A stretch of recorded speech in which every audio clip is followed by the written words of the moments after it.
this is an iHeart podcast. Guaranteed human.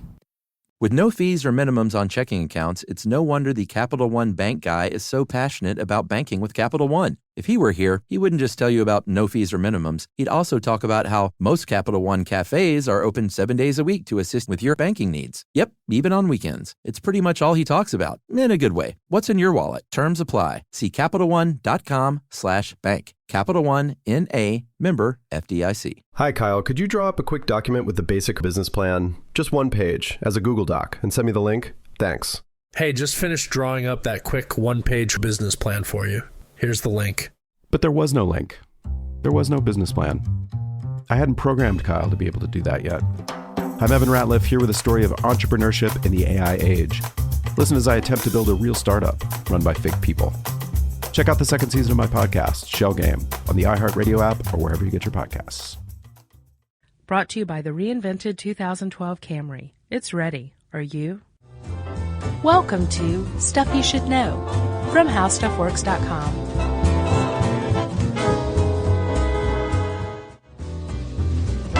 Hey, and welcome to the super weird podcast.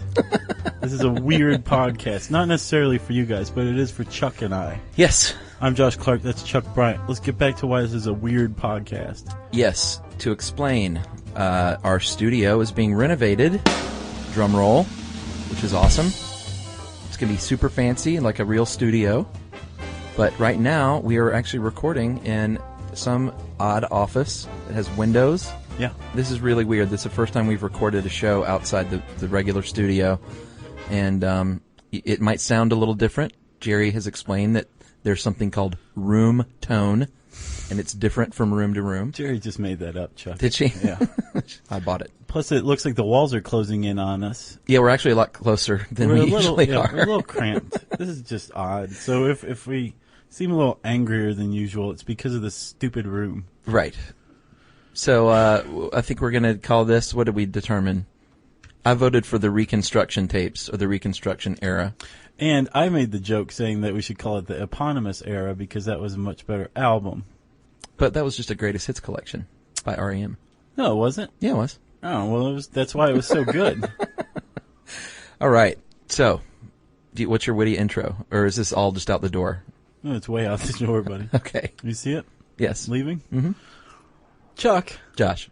Have you ever met a Viking? No. I haven't.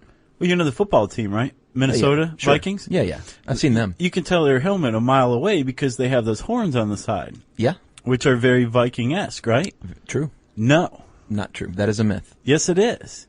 It turns out a bunch of archaeologists were digging around the Nordic area, Scandinavia. Yes. Which includes what? Sweden, Denmark, Finland, the Netherlands, and I think Finland. Norway? Did you say Norway? Sure, Norway too. Okay. How can you forget the Norwegians? Yes. And they found an ancient helmet with some horns on it. And this was before we had reliable carbon dating technology. And they said, well, it's a Viking. But it turns out that it was probably from the pre-Viking era. Right. Like Vikings an opera, maybe?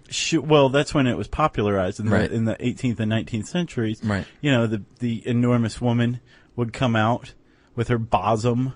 Yes. Very prominent. Sure. And, a helmet with horns or wings. And it turns out they wouldn't have worn this because these guys were dedicated to battling as efficiently and as brutally as any group that's ever sprung up on the global map. Yes. They were very good at what they do. And I just want to point out this is a listener request.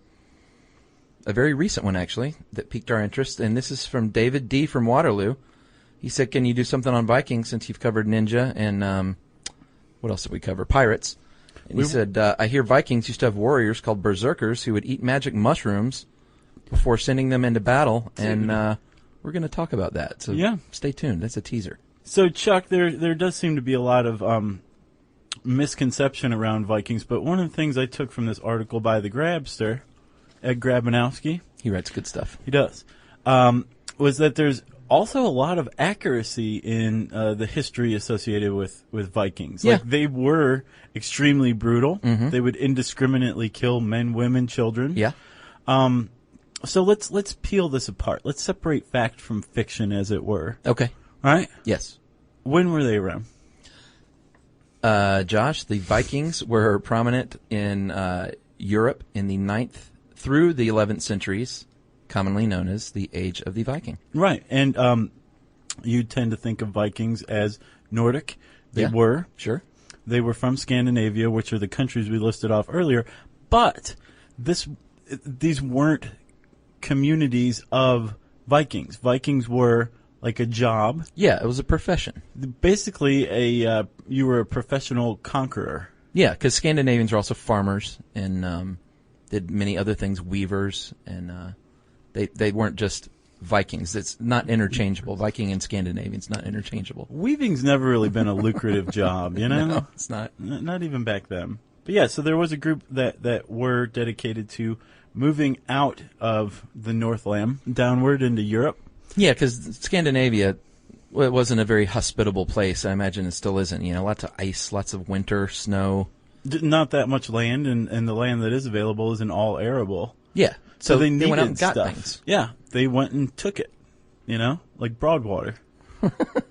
There was also evidence that population pressure led to Viking plundering. Yeah, because they started to grow, and then obviously as they grew, they needed more things. Mm-hmm. And this was before they started spreading out, because eventually they would do that, but at first they would just go plunder and then return home to Viking land. Right. In Scandinavia. Right. You said that they were around from the 9th to the 11th centuries, Yeah. right? So there were Scandinavian cultures before the 9th century. Oh, yeah. There were Scandinavian cultures after the 9th century. So Sure. for 200 years, basically, this population explosion forced this group out to go get more resources, to conquer more land. And then the end point at the 11th century actually generally represents the adoption of Christianity, Yeah, and which then all the the fun was Vikings over. did readily. Yeah. Once you convert, it's like you can't plunder any longer. No, at least not, only plundering in the name of God. And Vikings were pagans, pre-Christianity. Right, and which also means that they worshipped a pantheon of gods. Their religion was actually highly personalized. There was no central church in any of the Scandinavian cultures. Right. Yeah. And their religion was actually highly personal. Right. It evolved in relative isolation without a central church in any of these Scandinavian cultures. Yeah. But there was a pantheon of gods that were recognizable across these cultures generally. Sure. Right? Two groups. Should we talk about them real quick? Yeah. The Aesir and the Vanir were the two groups of gods. Right, and the Aesir were very warlike. That's Right. Odin and Thor. Oh, yeah. And then the Aesir were kind of like hippies, like fertility goddesses and gods. Sure. The gods lived in Asgard, and it was a kingdom connected to mortal Earth by a rainbow bridge, which I didn't know. Which is, you think, oh, okay. Yeah. So Scandinavian pre-Christian pagan religion is pretty sweet. They've got hippies. Right.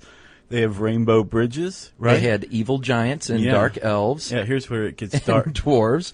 And apparently the gods were destined to fight against these giants and evil forces in a battle known as Ragnarok. Right, and they were also predicted to lose, which Yes. would plunge mortal Earth and Asgard into chaos, darkness, disorder. Right. Which, I mean, think about that, Chuck. All of our religions today are pretty hopeful. Like, even if there is an end of the world, if you adhere to that religion, you're going to be saved. You Yeah. won't be around for, like, the torment, right? Right. This religion, as loose as it was, predicted, like, no, our gods are going to lose, and we're all going to be in really big trouble, right? Right. But if you were a noble, awesome warrior and you died in battle, you would go to Valhalla, which Right. was warrior heaven, and you would be transported there by the Valkyrie, which were little warrior angels. At the command of Robert Duvall. Right.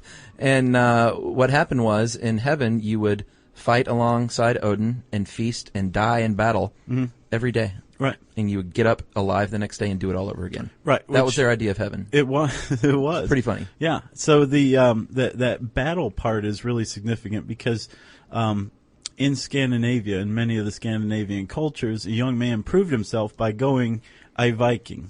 Oh, yeah, I love that. I'm going to get a T-shirt made that says "I Viking." Right. And just see how many people know what that means. That's like the verb of what Vikings did: leaving your homeland, going down, butchering, raping, pillaging, setting churches on fire. Churches were actually a big target of theirs. Oh, yeah. Because the churches are where most of the gold was stored, livestock, spices, jewels, whatever. Sure. So they would target churches and kill everybody. Right. Or else they would take them as thralls, slaves. Right. Which I looked up the etymology of enthralled, and that's where it comes from. So when you're telling somebody you're enthralled by them, you're saying that you're enslaved by how interesting they are. Interesting. And you know that actually, are you enthralled? I am enthralled. Okay. The church thing is kind of key too, because that's like the only written history about the Vikings where it was written by the hand of the church that was plundered. So that's one reason, because the Vikings only told oral stories, folklore. Right, by scrolls, which told sagas. Right. That's where all these words come from. And but the church was the ones who actually wrote down stuff. So that's why a lot of the written history of the Vikings is so brutal, because they were the people that were just, had someone went "I Viking" on them. Right, Chuck. And they also attribute the word Viking to Europeans who were conquered. Yeah, isn't there a lot of different theories there on the word? There are. Most of them do.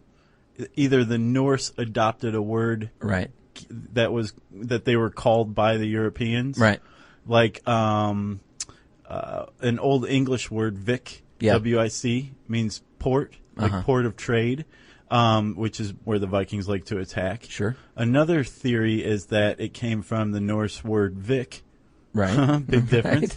But this one's V-I-K, meaning bay or body of water. Right. Or there's another word that sounds similar that means to turn away or to leave on a journey, which is, as we said, what going I Viking began with. And then there's the last one, which makes a lot of sense. It's called it's an old Norse word called Vikinger, which means pirate. That's my guess. Right, but they think that they picked that up from the Europeans they conquered. Oh, okay, sure. So either way, these people were written about by Europeans. They were named by Europeans. They were just going to get some food and gold, sheep. Yeah, cattle. Thralls. Yes. Right? Uh-huh. How'd they do this, though? Should we talk about that? Yeah. I Viking? Yeah. They were famous for being experienced seamen. They built awesome boats and built boats that traveled really fast through the water. So when the Christian, let's say a monastery would see the Viking ships approaching. And dragon ships. Yeah, dragon boats. They didn't have much time because they would get there really, really fast because they were very experienced fishermen. And I guess since we're on the boats, we should talk about that for a sec. Yeah, they had pretty particular boats. As I think anybody could pick one out. They had a double-sided hull, which I thought was pretty cool. Yeah. Because you can go forward or backward without having to turn around. Sure, you just pick up your butt and turn around and start rowing the other way. Right, or just switch the sail around. Yeah, well, true. They had a keel. They had riveted wood construction. Yeah. And then they had a single mast, and this mast could be as much as, or the sail that was attached to the mast could be like 330 square feet of double-sided wool. Yeah. All hand-sewn. Usually painted red to symbolize the blood that was about to be spilled by the people who saw it approaching. Right. And then you see pictures of Viking ships with like the little circles along the side. Yeah, yeah. That's actually accurate. Most Viking ships had mounts where somebody could put their shield up as extra protection to protect the guys who were rowing. Of course, makes good sense. It took about a 70-foot Viking longship, Josh, would have required about 11 trees to make it. About 3 feet in diameter each, and then one really tall tree to make the keel. So I guess it was all one piece. Yeah. And these things could haul butt through the water, apparently, because they're real narrow. Right. And they used wind power and manpower. Right. And Viking manpower was something. So what happened when you saw a dragon boat, Chuck? You saw a dragon boat, it docks, and all of a sudden this horde of Vikings just comes streaming off at you. You poop your pants. Right. That's the first thing you do. I would have rolled around the ground crying like a baby and offering up my cattle to be spared, but you might not be spared. They generally would not leave much. Anything wooden was burned. They would just burn the town to the ground, kill people, take women if they wanted, or kill them, take children if they wanted, or kill them, take the cattle. Probably wouldn't kill the cattle. No, they wanted the cattle. They were more useful than humans generally. Yeah. And you would also see these guys coming at you with the axe, which, as everybody knows, is my weapon of choice for a zombie apocalypse. Right. You would go Viking on zombies. Sure. And Josh, as far as their battle gear, like you said, the sword was huge. Right. The axe was huge. The swords are about as long as the man's arm. Right. They also had bows and lances and javelins. Right. And they wore, like you would think, they wore big, heavy iron helmets with the little nose piece that came down. A lot of times they wore iron on their breastplate, unless they had some dough and they could afford chainmail. But this kind of indicates how strong these dudes were. Do you know what like an iron Viking helmet would weigh? A lot. A lot. And actually Vikings, well not Vikings, but Scandinavians, I should say, Scandinavian cultures were really, really adept at doing whatever they wanted to with iron because they've been pulling it from bogs very easily without any need for mining for many, many centuries. So they were kind of ahead of the curve as far as the Iron Age goes. Yeah, big time. Yeah. And Chuck, when these guys died, let's say you were a Viking that had some successful raids, right? Garnered some power, sure, some money. The concept of a Viking funeral, being put on a ship and set fire, yeah, and pushed out to sea. That's actually accurate. Yeah, that's one way they did it. They also, the other way would be that they entombed you in an earthen barrow, which is like a mound. It was called mounding. Right. The thing is, if you were a thrall, let's say you had been captured in battle and taken back to Scandinavia, and you were a servant to this guy, especially a particularly useful servant, you would probably be murdered and entombed in the thrall, or in the barrow. Yeah, the deal there was they believed in a life after death, whether it was like an eternal life, they don't really know, or just like a temporary life until you get to your old life. But they definitely believed that you did not just die, so that's why they would send you along with maybe your favorite slave or your possessions.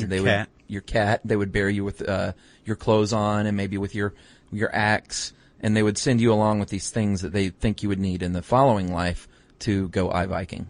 Right. There was another a stratified class almost in Viking warrior culture, and there was this little subgroup that the guy who called for this podcast mentioned, berserkers. Yes.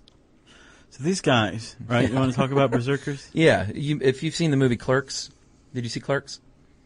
Yeah. Remember Silent Bob's cousin Olaf from Russia? He sang a metal. He was in a Russian metal band. He had a song called Berserker. No, I don't remember that. That was the first time I'd heard Berserker, and we can't say the lyrics because they're really filthy. Are they? But it was funny. Okay.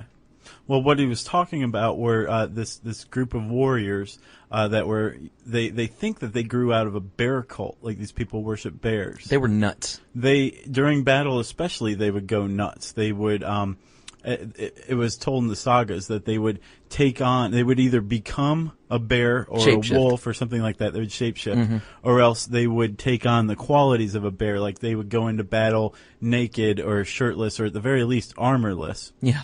They would cut 5 people's heads off at once with one swing of an axe. They couldn't feel pain, supposedly. They would scream a lot. Their eyes were kind of glazed over. Right. Part of the problem is they would get into such a war frenzy, a battle frenzy, that if you were near them, even if you were on their side, they'd kill you just as soon as they would kill somebody else. Right, right. And as the guy said, they do think that this bear cult that went berserk, the berserkers, were on mushrooms during battle. That may be the case. Can you imagine that? So you would take this regular, already super badass warrior Viking, then jack him up on magic mushrooms. And give him an axe. Give him an axe and tell him to take his clothes off and wear like a bear skin. And that was it. It was all over. I've read a little bit more about them. And what's weird is these same guys, they also think it's possible that this cult was largely made up of the mentally ill. Oh, really? Right, or else maybe a little slow. Wow. Yeah. These same guys would also go berserk during physical labor sometimes too. Oh, really? You just didn't want to hang out with the berserkers, basically. You Yeah. wanted to be in battle with them, but like 50 meters to the left. Sure. Or the right. Nowhere near them. Yeah, I would go in way behind there. I would drag up the rear behind the berserkers. Right, I'm right behind you. I also saw another theory that they weren't, in fact, on magic mushrooms, but they drank heavily and got wasted, basically, on mead before battle, too. Huh. Wouldn't that slow you down, though? I would think so, but it would also kind of make you somewhat impervious to pain and not care as much. And, I've gone berserker on a Friday night. Yeah. Yeah. I subscribe to the mushroom theory for two reasons. One, it's awesome. Two, ritual use of mushrooms in certain Scandinavian cults is known for a fact. So it's entirely possible these guys All right. were shrooming. So David D. from Waterloo, that's what initially piqued my interest, and that's why we did this podcast. So Yeah. Josh says yes. Okay. Chuck, these guys weren't all berserk, right? No. The Vikings and the Scandinavian cultures they came from actually were pretty good at democracy. Yeah, supposedly the common farmer would have just as much say in matters Viking as the higher ups. Right. They had assemblies. I don't know if they were annual or more frequent, but they had scheduled assemblies where everybody got together, talked about matters of the day, divided land, and they called them things because I think they just couldn't think of the word at the time. Yeah. Right? Maybe they were a little slow. And there was a guy, I love this part, there was a guy who was in charge of running the meetings. He was an impartial judge, and they called him the lawmaker. Right. So he was the lawmaker of the thing. Pretty generic stuff. Sure. Primitive democracy, you could call it. Yes. And they actually extended this downward to lands that they conquered. These guys made it a lot further south than I realized. Did you know all this? No, I didn't. As far as going through Europe? Yeah. The Vikings conquered a town called Ulster. A Danish Viking did in 839 and crowned himself king and founded what is now the town of Dublin. Did you know that? I did not know that until I read this. They said they actually laid siege to Paris at some point. They controlled part of England, half of England, from the late 19th century to the 11th century, Danish Vikings. And they struck a deal with France. With Frederick the Simple. Yeah, Charles the Simple. Charles the Simple. You don't want your king to be called the Simple. No, especially when the Viking leader was named Rollo. So they were causing a lot of problems with the Franks, and so Charles the Simple, poor thing, sat down with Rollo and struck a deal and said, hey, why don't you guys leave us alone and convert to Christianity, and I'll give you Normandy. And they said, okay. And they said, yeah, sure. And Frederick the Simple went, that was easy. Charles the Simple. Yeah, he's a simple guy. Yeah. And like we said, the Vikings they readily converted to Christianity. These lands that they conquered and held for centuries, and they, especially in Ireland and England, the Celts and the Anglo-Saxons Right. would defeat the Vikings, and then more Vikings would come in and defeat whoever. So it changed hands pretty much constantly. Right. But through this interaction, even though it was fighting, Vikings eventually became absorbed into these local areas. They brought their customs, but took on new customs, and the whole melange or the whole area of Ireland, England, France, is a melange actually of Nordic culture and Southern European culture. Yeah, pretty I weird. didn't know that. I had no idea. I learned a lot with this one. And they actually had trading routes all the way down to North Africa. Really? They did. And Chuck, we've talked about this before. You know that they settled North America. Well, of course, Leif Erikson, Eric the Red. Right.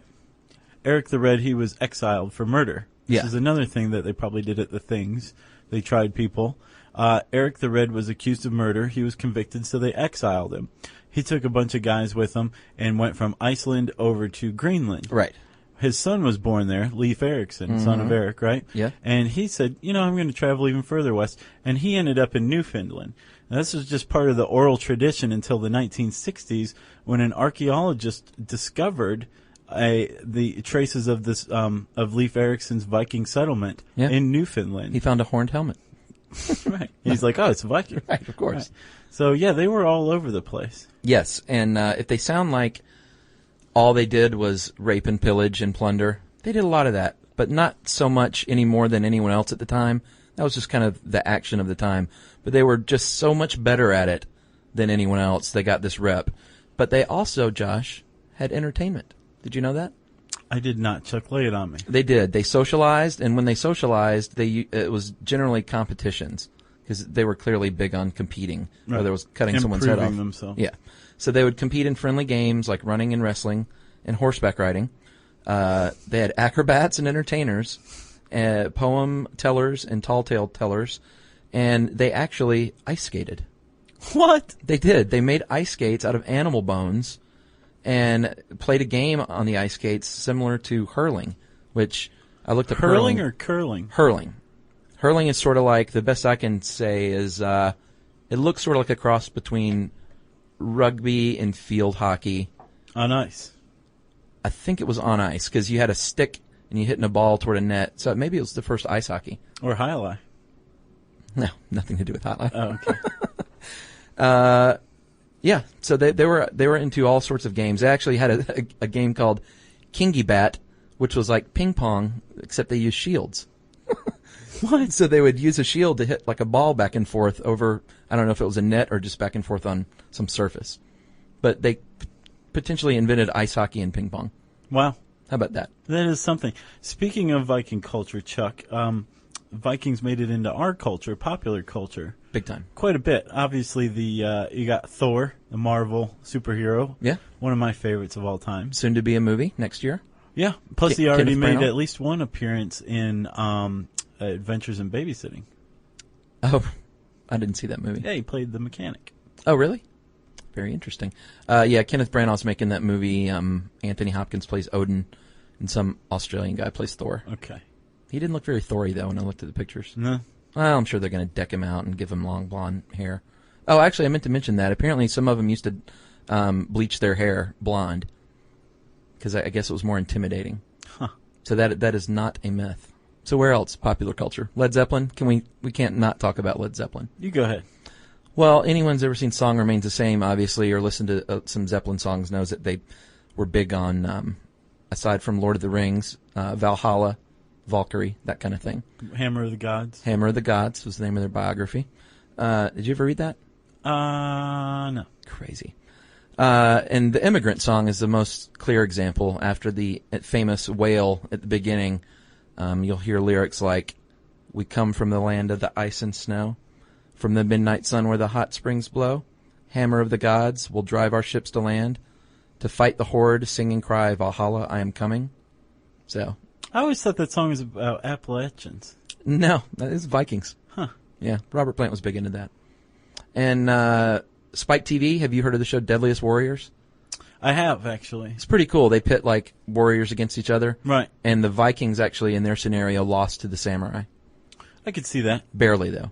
Are these Shaolin monks, samurais? I'm Are the not Shaolin sure. monks in there? But I know they said the samurai won in a squeaker because they were a little bit more disciplined than the crazy Viking Gotcha. action. I wonder if they took mushrooms for that show. I don't know. Huh. And I think that's it. Oh, actually, I got a couple of more myths, if you want to hear them. I do. Vikings were not dirty. They have the reputation of being dirty, filthy people. Yeah. They actually bathed once a week, which was a lot for back then. Yeah, it definitely is. And they washed their face every day, apparently. Wow. So you were just saying before the podcast how you're the cleanest person that we know. Right. You were the Vikings. I'm cleaner than a Viking, for sure. Well, sure. And they did not drink from the skulls of the conquered. That was a mistranslation, apparently, into Latin. And they apparently would drink mead from a horn occasionally as like a ritual. But ordinarily, they would just drink from a mug. Well, that's it for the Vikings, Chuck. For real. They're gone. Nice additional research. Mm-hmm. Appreciate that. And if you want to learn a little more, see some cool pics, including some actual swords, which I thought was pretty cool. What about you, Chuck? Loved it. You could type Vikings into the handy search bar at howstuffworks.com, which leads us to listener mail. Not quite yet, Josh. You always do that. I'm teasing. Actually, I'm not teasing. We just want to plug, we did a little interview with a dude named Wayne in Omaha, Nebraska. Yes, Worlds of Wayne. Worlds of Wayne podcast, which he interviews artists and musicians and cool people. So I don't know why he called us, but he did. And it's actually already up. So if you want to hear a pretty fun interview with us, You can go to worldsofwayne.libsyn.com, or Josh said you can just Google Worlds of Wayne, and that's the first thing that comes up. It is. I've done it. So apparently there's no store called Worlds of Wayne. No. Which is good. And it's episode 113, and you'll see our big logo there, and click on it. It's kind of a cool, fun little interview. Ta-da. Now listener mail, right? Yes. Okay.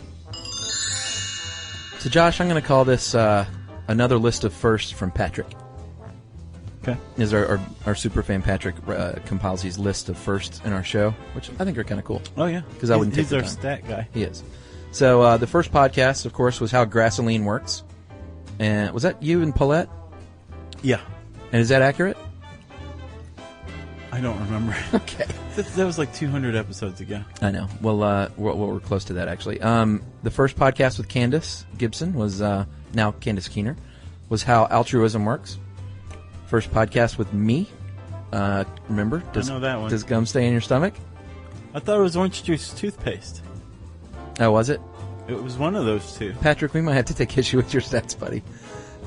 First mention of fight or flight response was How Hysterical Strength Works. That was a great one. First podcast with 3 people, How Contagious Yawning Works. First time Josh mentions being born in Ohio, How the Eye of the Tornado Works. No. That's what he says. Wow.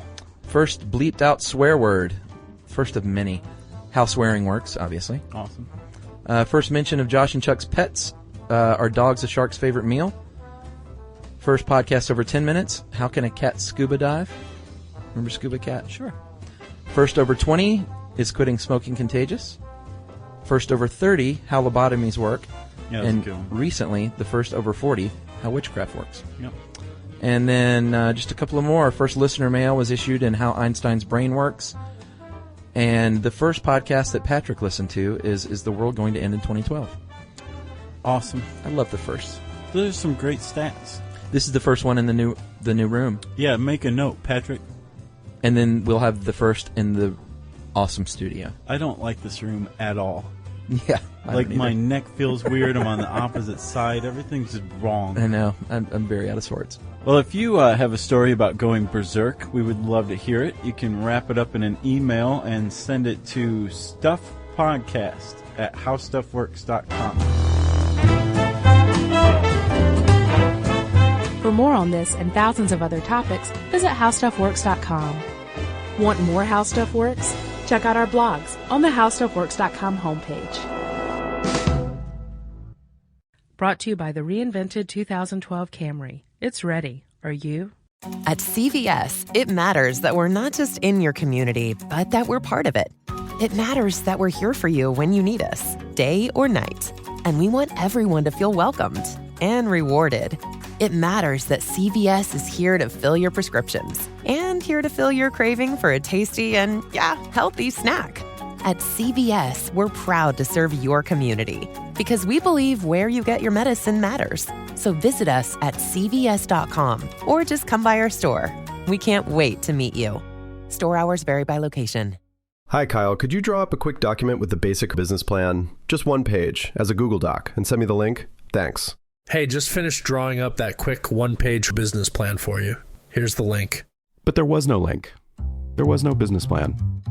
I hadn't programmed Kyle to be able to do that yet. I'm Evan Ratliff here with a story of entrepreneurship in the AI age. Listen as I attempt to build a real startup run by fake people.